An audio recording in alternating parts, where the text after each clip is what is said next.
भाग्या, माझी लेक,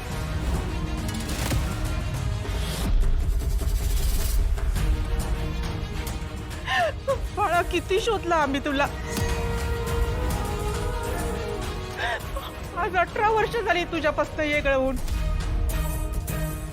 हात सुटला, साथ सुटली, पण मायाची नाळ नाही तुटली आपली.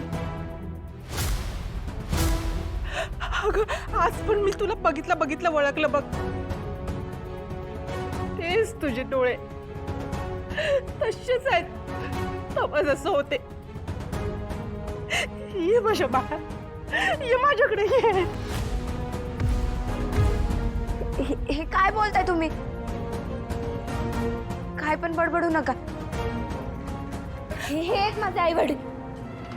दादा बघ ना, काय पण बोलतायत. भाग्या, अगं घाबरू नको. मला वाटलंच होतं, म्हणून ना ह्यो पुरावा आणलाय बघ.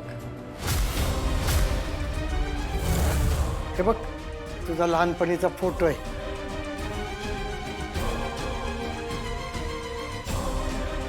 आहेस की नाही तू त्यातली? हा अगं बाळा, आम्हीच तुझे खरे आई बाप आहे. तू तेच ती.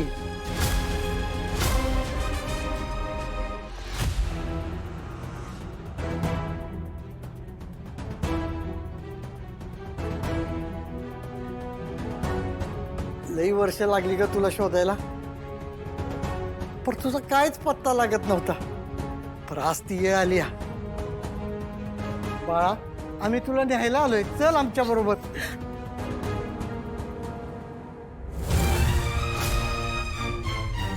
भागू, शांत हो, शांत हो तू. हो, तुमची हिंमत कशी झाली माझ्या बहिणीला हात लावायची? हा, कोण आहे तुम्ही? कुठून आलाय? कोणी सांगितलं तुम्हाला?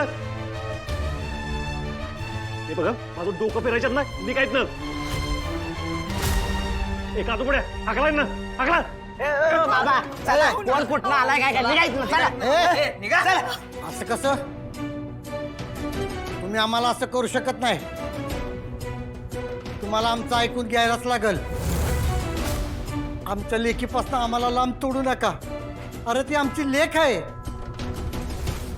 वय सूर्या, हरा आठव की देवळाच्या पायरीवर ठेवलेली ही मुलगी, पांढऱ्या कपड्यात बांधलेली आठव. हा, आठव सूर्या, आठव.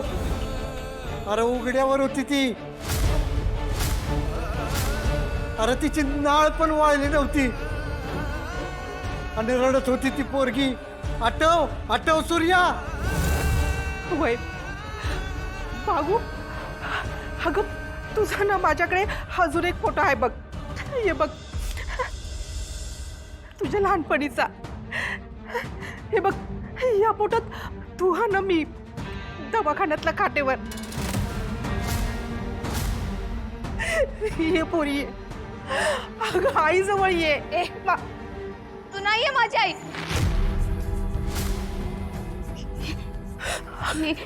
ही आहे माझी आई. आणि कशावरून ते फोटो माझे? हा, तुम्ही खोटं बोलताय. आई, आई तू तरी सांग ना यांना. दादा बोल ना काहीतरी. हे बघा, माझ्या भागूचा वाढदिवस आहे आज. उगाच तमाशा करू नका इथं. निघायत ना, निघा. होय, आज आमच्या लेकीचा वाढदिवस आहे आणि एवढ्या वर्ष लांब असलेल्या लेकीला भेटायचा दिवस बी आजच. हे आम्ही नाही, ही नियतीची भेट आहे. भागू, बाळा, अगं खरंच तू आमची मुलगी आहेस आणि आम्ही तुझे खरे आई बाप आहे. अगं आम्ही तुला मंदिराच्या पायरीवर सोडून गेलो होतो ग, पण आज मात्र आम्ही तुला न्यायला आलोय. नीट बघ बाळा आमच्याकडं. अगं आम्हीच तुझे खरे आई वडील आहोत. अगं इतके दिवस नशिबानं आम्हाला लांब ठेवलं होतं तुझ्यापासनं, पण आता तू आम्हाला लांब करू नकोस. वय भागू, अगं ही तुझी आई नाही, मी तुझी आई आहे. अगं मी जन्म दिलाय तुला. भागू, आम्ही तेव्हा तुला सोडलं ग, तेव्हा पर्याय नव्हता बघ आमच्याकडं. पण आता बघ तू रागव, चीड आमच्यावर, पण आमच्या संघ माझ्यापासून माझ्या अजिबात जवळ यायचं नाही. तुम्हाला एकदा सांगितलेलं कळत नाही का? त्या दादाला त्रास द्यायला त्या जालिंदरनं पाठवलंय ना तुम्हाला? हा, खरं सांगा, किती पैसे घेतले तुम्ही त्यांच्याकडनं? तुमचा संबंध काय माझ्याशी? वहिनी, वहिनी यांना सांग ना, हे का नको ते बडबडतायत? ही माझी आई, ते माझे वडील, आणि या सगळ्या माझ्या बहिणी आहेत. मला माहिती आहे सगळं त्या जालिंदरनं केलंय. हे असं फोटो दाखवून काय नाही होत. आणि मी जर तुमची मुलगी असते ना, असं काय असतं ना, तर माझ्या दादानं मला सांगितलं असतं. हो ना दादा? मी लोक खोटं बोलतायत ना दादा? सांग यांना मी तुझी बहीण आहे. दादा बोल ना. देवा, काय करू मी आता? माझी लेक एवढ्या वर्षांनी भेटली आणि ती मला आई म्हणायलाच तयार नाही. जगातल्या कुठल्याच आईवर अशी वेळ येऊ नये. सूर्या, अरे आता तूच काय ते खरं सांगितलं. हे बघ, तुला तुझ्या आईची आणि बहिणीची शपथ आहे बघ. खोटं बोलू नकोस, खरं खरं सांग. ठेव हिच्या डोक्यावर हात आणि खरं सांग, ही तुझी बहीण आहे का? हा असं का बोलतात?